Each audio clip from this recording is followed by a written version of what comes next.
lease is up to get the newer and better model. And for some reason, pepperoni pizza sells like crazy on Friday nights. Who knew? At Odyssey, we have the expertise to get your media plan done right. With ads like you're hearing right now, to targeted social media campaigns, search engine optimization, and location-based advertising. Advertise with Odyssey and help us grow your business. Visit ads.odyssey.com. Statements and opinions by guests of Mysterious Radio are not to be considered as endorsed by sponsors or affiliated networks. Any rebroadcast, reproduction, or other use of this podcast without the express written consent of Mysterious Radio is strictly prohibited. Get ready for a night filled with conspiracies, strange places, the paranormal, UFOs, legends, and myths from around the world. With your hosts, K-Town, on Mysterious Radio. Alright, welcome back to Mysterious Radio. I'm your host, K-Town, and tonight is more reports of Sasquatch with researcher Cliff Barackman. You may have seen on History Channel's Monster Quest. Cliff has been trying to gather information about any and everything possible to better understand how this creature lives, what it eats, and where it is. Even though many reports from credible people have been noted through the years, there are some that believe that it doesn't exist at all, and still more that are straddling the fence on this. It's still fascinating to hear the eyewitness accounts though, right? And I would like to think that one day, if this creature does exist, someone will get some crystal clear HD footage of it. I mean, is that really asking too much? Probably in this case. Anyway, if you haven't yet, please subscribe to the show on whatever platform you're listening to the show from. Now, it's time to bring out our special guest.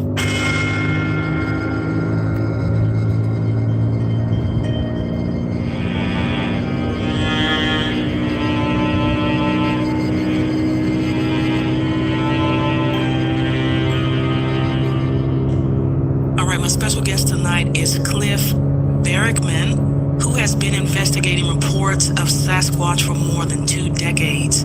You may have seen him on the television series Finding Bigfoot. Cliff, I want to thank you very much for joining me tonight on Mysterious Radio. It's my pleasure to be here. Thank you for having me. Absolutely. Now, Bigfoot or Sasquatch is still a subject of fascination for so many people, especially given that we still hear reports of sightings and such from credible people all over the world. Now, you are taking this very seriously, and you've done this for quite some time, so I want to know what drew you into the search for this elusive creature. Well, I've always been weird, I guess, even as a little boy. And, I think every little boy loves monsters. And when I grew up in the 1970s, so I was watching Godzilla and King Kong and, all those sort of things. And at the time, in the 1970s, when you're 5 or 6 or 7 years old, Bigfoot's the same thing. It's just like, oh, well, that's just another monster out there. And so I've always been drawn to the unusual and the eccentric and the bizarre, right? But fast forward 10, 15 years, and then you'll find me in college, and I had this break between classes that was too long to waste, but not long enough to do anything with. So I went into the college library down at Cal State Long Beach, and I would wander through the library and just pick books off of the shelves and subjects that I was interested in. One day I found myself in the anthropology section, and I ran across a book that was a compilation of journal articles written about Sasquatches, mostly from the perspective of cultural anthropologists who were commenting on these native artifacts that seem to depict apes, yet there are no apes in North America. How they talked about the peculiarity that all Native American tribes who live in suitable habitat have, I guess, a word for a Sasquatch-like hairy being in their oral tradition. And I found that to be very peculiar if this whole thing was a hoax. And then, of course, I started diving into the physical anthropological journals, the work done by Dr. Grover Krantz, for example. I started looking at the inferred morphology of the foot structure and how their foot seems to be human-like, but when you get really close and start looking at how the bones are laid out, it's subtly different. And those differences happen to be exactly the biomechanical redesign of the foot necessary to carry a biped of that mass. And like little by little, all this stuff started seeping into my brain, my early 20s, and I started realizing, oh my gosh, Bigfoots they're not only unusual and quirky and funny and everything I enjoy, but they might be real. So I just put that on the list of things I was doing when I was out in the woods, because I was already backpacking and camping. And at the end of the day, Bigfooting is essentially camping with a purpose. So that's how I got into it. Okay, awesome. Now, first I want to ask you, have you actually laid eyes on what you thought to be a Sasquatch? Yeah, I saw one through a thermal imager. A thermal imager, of course, is a tool that's used to see heat. I employ them because the Sasquatches are mammals. They give off heat. They stand out in the dark. And Sasquatches are largely nocturnal, not exclusively, but largely. So I saw one of these things in North Carolina back in 2011 through a thermal imager. Of course, I didn't put my own eyes on it. It was 2:30 in the morning. It was dark. We couldn't see much, but it was standing about 70 yards away from us, just observing the party that I was in. And we got yells off the hillside. One of our guys took off after it, but whatever it was, a Sasquatch or human, I think it was a Sasquatch, was navigating the wooded hillside without a light and easily outpaced the people chasing after it. So, I'm inclined to think I've seen one of these things, although it just lasted for a moment or, a minute or so, the whole encounter, and I can't 100% say it was a Bigfoot, although I'm strongly inclined to think it was based on the context and the situation. So. Yeah, okay. You know what is interesting? You mentioned North Carolina, because I do have someone that appears on a regular basis, and she talks specifically about sightings there in North Carolina, so they are continuing. Oh yeah, absolutely. And North Carolina is a very wooded state, and the Appalachian area is just thick with sightings. From where the Appalachian Trail, for example, I think it starts in Georgia, ends up in Maine, somewhere in Vermont. All along the Appalachian Trail, people see these things occasionally, and the Appalachian Mountains have a very long and very rich history of sighting reports, so it's no surprise. All right, now we're starting to hear many different explanations as to what this creature is. Some people think, it's a flesh and blood animal that's very good and not being caught, and then others believe it's a creature that can come in and out of our reality whenever it wants, and that's why it hasn't been caught. What do you think it is? I think that they are a perfectly normal species of hominin. Hominin is a word specifically used for any ancestor or derivative of an ancestor since the point when chimpanzees and humans split with a common ancestor about 6 or 8 million years ago. So Neanderthals, for example, are a hominin, or Homo erectus, or even Homo habilis, or Australopithecines. So what we have here is Sasquatches just seem to be a perfectly normal yet undiscovered species of hominin out there in North America, although they're probably not exclusively found in North America, because there are reports of these things or something just like them worldwide.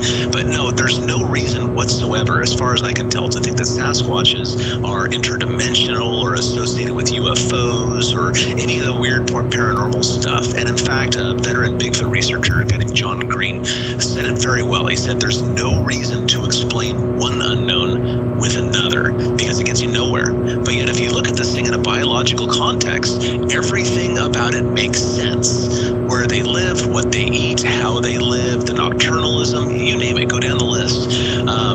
These things, as far as I can tell, based on my observations in the over 1,000 or a couple thousand witnesses I've spoken to, are nothing but a perfectly normal biological creature. So even though the reports of Bigfoot sightings come in from all over the world, your area of concentration is mainly California, right?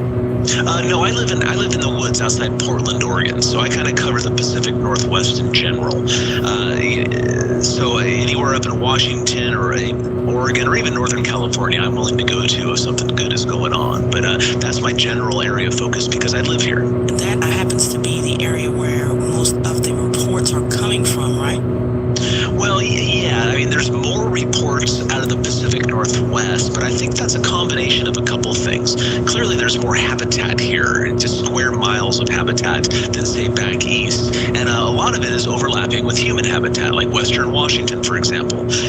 But you have to keep that in mind, though, that this is a human factor. Sighting reports, to have a Bigfoot sighting report, you have to have a Bigfoot and a person there.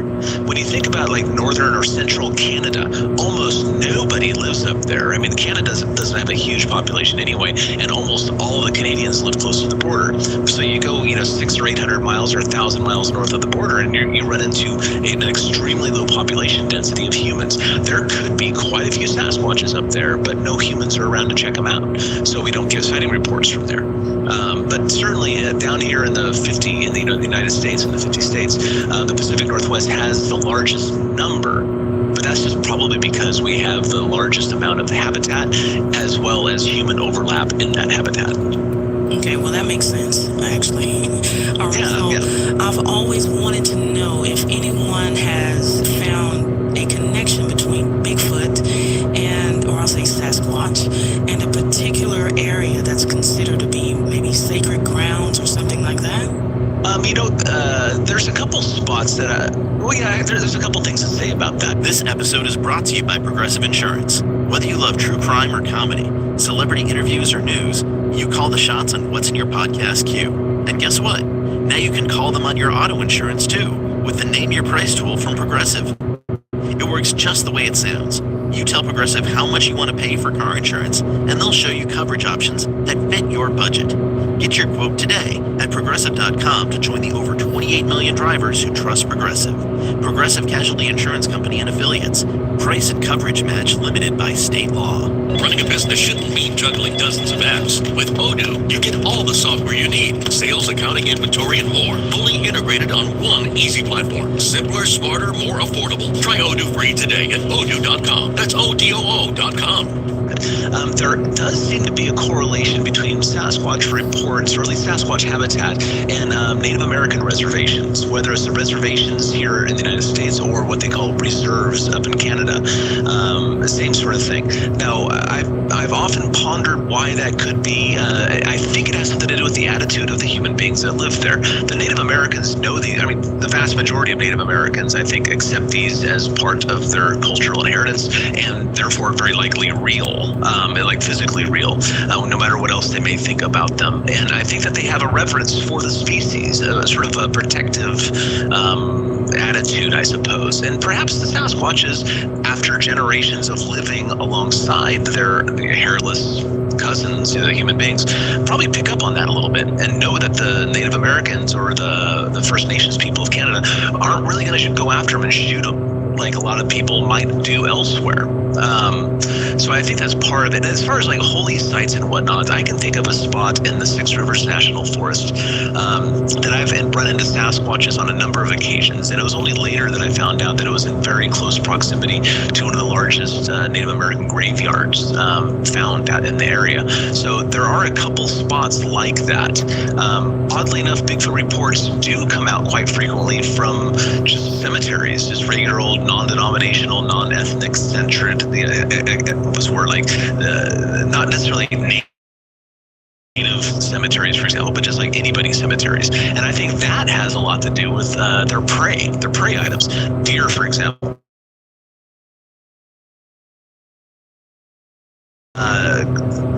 The plants they need to survive don't really grow that well because of a lack of sunlight.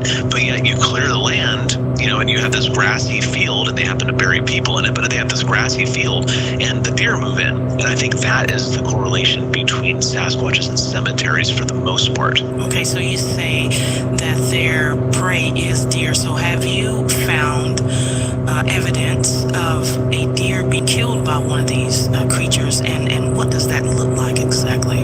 Or the markers that tell you? Oh, well, I have spoken to eyewitnesses who have reported seeing just that happen. Seeing a deer and then an 8-foot hairy man jump on top of it, snap its neck, and halt and throw it over his shoulder and walk back into the woods. I've actually spoken to witnesses who have seen that. So, and I've also spoken to other witnesses that reported seeing like 2 or 3 large men running through it was like midnight or 1 in the morning, large man-like figures running through their back 40, I guess, knocking on trees and whistling, chasing deer around without flashlights through the woods. So that's kind of what it looks like. But I would also like to point out that Sasquatches do not exclusively eat deer. They eat just about anything. They're really opportunistic omnivores. They're not only going after they've been seen eating berries, they've been seen eating berry plant leaves. They eat just about anything, and of course, with their large gut and probably and therefore most likely a long extended intestinal tract, they probably can digest all of this and more. Have you, and I know that you investigate many of these reports and you talk to these people firsthand, but has anyone told you about anything that they have observed them doing that was highly unusual? Well, highly unusual, I guess that needs to be put in context. The vast majority of sighting reports probably occur over a 2-second period. Most people who see Sasquatches are either camping or they're driving on roads at night. Those are by far the largest percentage of people who see Sasquatches. And so you imagine the driving on roads at night crowd, right? They're driving and then something runs across the road. They go, what in the world is that? It lasts like 1.5 seconds, 2 seconds. And they're kind of left saying, that looked like a dude covered in fur. What in the world? So those are very typical sighting reports. As far as campers go, they very typically see them looking at the campsite or looking at them while they're hiking from behind, like the Sasquatch is behind a tree, and then they meet eyes, and then the Sasquatch walks away. So that's the typical sighting report. So anything that's other than that would be unusual for Bigfoot sighting reports. The ones that I like are the ones that show like a level. Sasquatches do this thing called knocking, or at least that's what the Bigfooters, like guys like myself or girls who, we call it knocking, but we don't really know if they're knocking on trees or not. And the sighting reports are very few and far between that show that behavior. I have heard 2 sighting reports of them hitting a tree with a stick. However, I have 3 sighting reports of them clapping. So it's those sort of little insights into their natural behavior. Those are the unusual ones that I cherish the most. But by and large, the vast majority of sighting reports are these 2-second jobbers. Like, I saw it, it looked at me, it ran away. Oh my gosh, I saw a Bigfoot. And then it's kind of that simple, really. Okay. Now, since you've been out in the field, have you ran across a place where you thought one of these creatures was sleeping? Yeah, actually, I have. There's a group of guys. I don't belong to any group. I want to say that first of all. I'm an independent Bigfoot researcher. I'm not in any Bigfoot group at all. I'm just not a joiner. I was kicked out of Boy Scouts as a kid. I just don't do well in groups. I find by not being in a group, I can work with any group that wants to come to me and needs my help or wants my assistance or my input So to those ends, there is a group out in Washington called the Olympic Project, and they have been studying a possible nesting site for about 2.5 or 3 years now. The nests were brought to their attention by a guy who was he's a timber cruiser is the job title, and he basically walks off trail and tags trees for future logging. So this guy's been doing this job for about 30 years or so, and he ran across these things that looked like big bird nests on the ground. Clearly like a big oval shaped sort of nesting situation. And he drew he said, "Oh my gosh, I've never seen this. I've been out in the woods for 30 years. What in the world, right?" So he called somebody that he knew. He happened to be in the Olympic Project. One of my best friends, a guy named Derek Randalls, and he said, "Derek, you got to come check this out because I know you're into the Bigfoot thing. This might be associated with that somehow." So Derek went and checked it out. And of course, Derek's an accomplished woodsman. He's never seen anything like it either. He called in a few of his friends. They'd never seen that before. So they started tagging their biologist friends. They invited a bear biologist out to check it out because really that's the most likely candidate if you find some sort of ground nest out in the woods, some sort of bear, might have been using it to sleep. But the nests are so peculiar that the bear biologist, when he saw those, he said, "You know what? if this is bear behavior, this is undocumented bear behavior. I've never seen anything like it. And so they started doing web searches, and the closest thing they could find to these nests are gorilla nests, because gorillas are large primates that do ground nests, you know. So they eventually called me, and I went out and gave them my 2 cents, you know. Then sure enough, I've never seen anything like it either. They're phenomenal. They're made out of huckleberry branches, and they're in the middle of thickets. And these thickets, the huckleberries would be about 5 to 8 feet tall in all directions.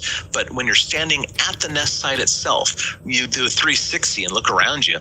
All of them, literally, of the huckleberry branches for 20, 25 yards in every direction have been broken and twisted off and then brought to the nest itself and interwoven with one another to make these sort of oval nests. The nests are generally between 4.5 to maybe 8.5 feet in length and width, and they all, for all the world, look like big bird nests, but they're clearly not bird nests because of where they're located. No bird is going to fly through the brambles and all that stuff to get into this spot. Where we're at now with that study is that core samples have been taken from the nest by Dr. Jeff Meldrum from Idaho State University, and he has shipped those to Dr. Todd Visitel for what's called eDNA.